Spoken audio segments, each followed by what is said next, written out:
Welcome to the Slop Temple. We pray this video helps.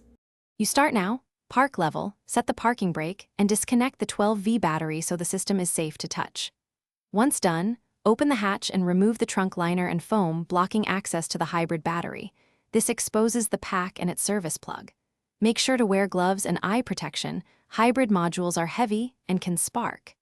Inspect and label each connector and bolt so reassembly is straightforward and you don't mix polarity or harnesses.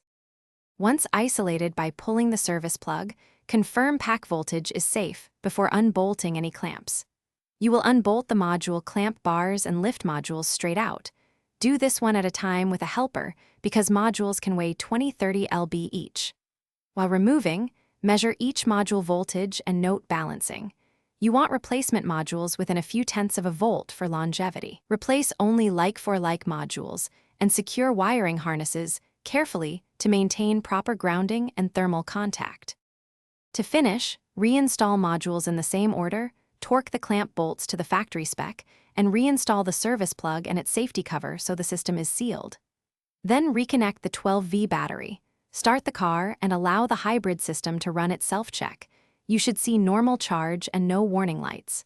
If a code or light appears, make sure connectors are fully seated, remeasure module voltages, and clear codes only after correcting the issue.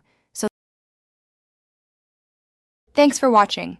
Consider subscribing if we helped you.